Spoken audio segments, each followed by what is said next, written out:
téléspectateurs, bienvenue sur ce nouveau numéro de votre télémag Bénin Évolution. Autonomiser la femme béninoise, promouvoir son émancipation en la rendant indépendante, telle se définit l'ambition du gouvernement béninois et plusieurs ministères sectoriels sont engagés dans cette dynamique. À Koli, dans la commune de Tofo, le groupement des femmes Aïdé-Kon développe diverses activités basées sur la transformation des noix de palme et le manioc. Des activités génératrices de revenus en pleine croissance grâce à l'appui du gouvernement béninois. Envie d'en savoir plus? Suivez le dossier de la semaine.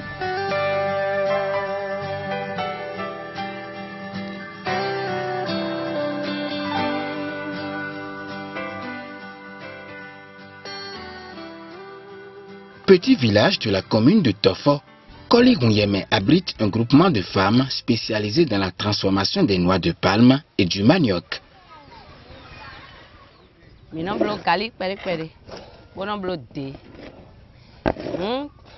Kali de minon blodo fier e po minon ba do sume bono dozina wena do venu mi su ko pere choni mina tepo bona zin galiona azode mina wa basana ko no su ko. Grâce au combat quotidien du gouvernement pour sortir les couches les plus vulnérables, notamment les femmes de la précarité, le groupement Aïdé-Kon a bénéficié de plusieurs appuis financiers et matériels qui lui ont permis d'accroître ainsi sa productivité. Ewa yuromi, wami wa itofo. Bewa nami azoale. Enami moeno lifen. Enami moeno blode. Enami tasa. Enami kloboto. Enami kekevi. Enami buleti. Enami nde no klokome. Rato. Enami pelle. Enami ganzen de noso galie. Enami le. Demi yi azo ale bo wa kwegbe o. Po demi no dozin galina o. Mi wa jopo odo. Bo aje ganzen sin galina ji. Ko mo de tan ronu wa mi tan mendo. Mo de na mi le o. E da lo mi gege. Bo mi son di aso de mi de uda yi o mi son di aso mo. But me no ya gali de me no so that thing but me see so we she was an ko dion me na so I zemo ten we mo chobo sanaku ena mi vivo pa ero fine. Le groupement a aussi bénéficié de différentes formations grâce auxquelles des améliorations conséquentes ont été apportées au mode de gestion antérieur. Me no po bono jo ko bono ho fen bono blo galiton. Moi no comment faire dire mon blo mi blo wele bi kaka mi no abe kwelo play bono pon azor ko de mi so zin de me ko zo lele mi mon ko mi blo mo lo mi no wa de kweta rovu bona de lele mi mon bona so de so dai bona so de boma ko so ko ya ki guda ndo ko sa ba mi adu bodo vivu. Cette dotation gouvernementale a permis de booster un tant soit peu les activités de transformation du manioc, mais aussi le développement de l'unité de production de l'huile à base des noix de palme, ainsi que d'autres produits dérivés. Et s'ensuit un regain d'activité qui justifie d'ailleurs la présence des hommes dans le groupement.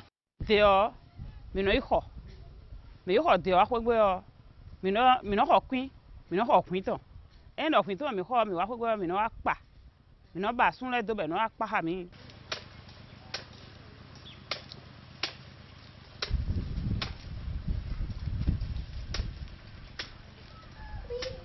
era pacha mere do azo eno je fidele bo eno abiosunu jensi go alonu gbewo esi yi di ade pipa do modi on sunu jensi pade o no era yi machine oji ma fion de o sunu jensi bro sun jasi dozo sun jasi lidio fie yen e wa do pe amede era won do gwa lo nu ye era e hon fie mo di on no nu mere na go nu mi on mi no pra mele bo mi no mi no ka do fie mo hon enu adi sun ko bo mi no asun mi sun mi no to ki apere hwe bo enu yo po hwe chobo mi no a be pe do bali le me cho mi kan be do bali le me on do asotan ehwe ya mi pe da yo mi no afun e hotel do kene memo bono abo mi odo bono ada o mo ase machine mo aje ibedo machine meji.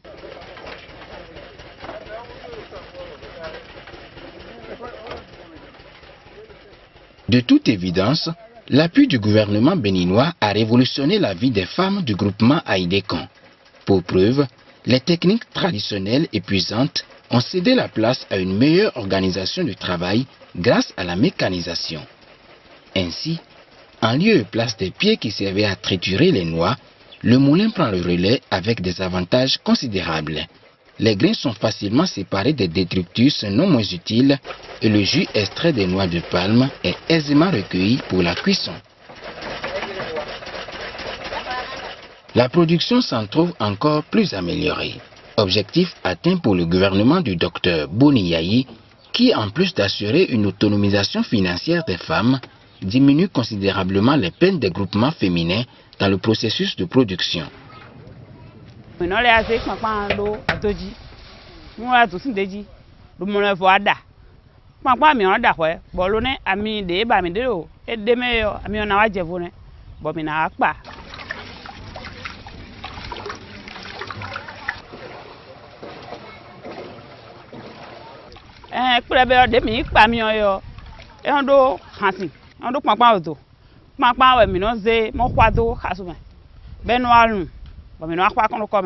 Bon, alien de min desi de ki on we yo, e we mi no a konde me. Bono mni de, bono ku de do, ele mi ti me ko nfinene.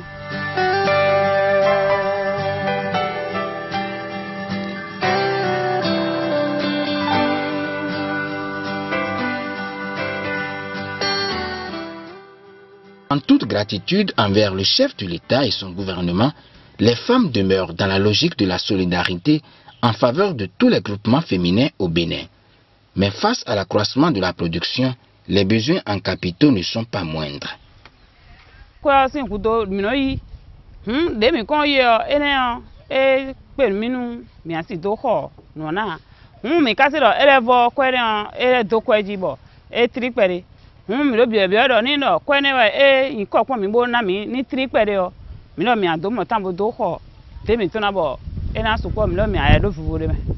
Honron mi ton pe obo mi no ho de o gege mo a.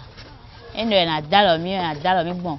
Nu ki ho sin côté. Fide mi de din po gbe we mi de. Mi mo teme do, ali to bo do hon bo si gba ho do, ali to ma do mi aje, ali to bi de suwa. Nu ko gbe mi de. Eno mi mo fide din lo, esu dalo mi ni lo mi mo. Ali to fide bo de khle yo. Ayon.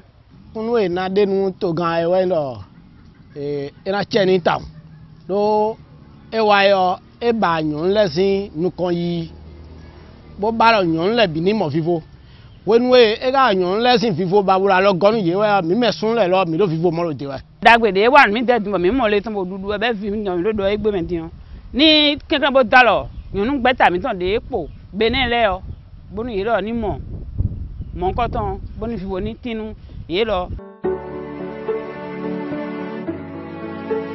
Face à autant d'engagement et de détermination de la femme béninoise en quête du mieux-être, il ne reste qu'à souhaiter la multiplication de pareilles initiatives à la base. Car, dans le combat contre la pauvreté, la femme, mère de l'humanité, demeure le pilier du flambeau qui entretient la flamme de l'espoir.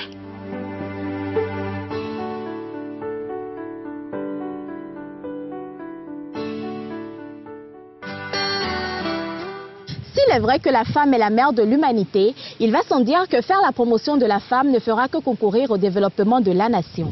Mesdames et messieurs, merci de nous avoir suivis. Merci de prendre le prochain rendez-vous de votre télémag Bénin Évolution. D'ici là, portez-vous bien et bye bye. Bye.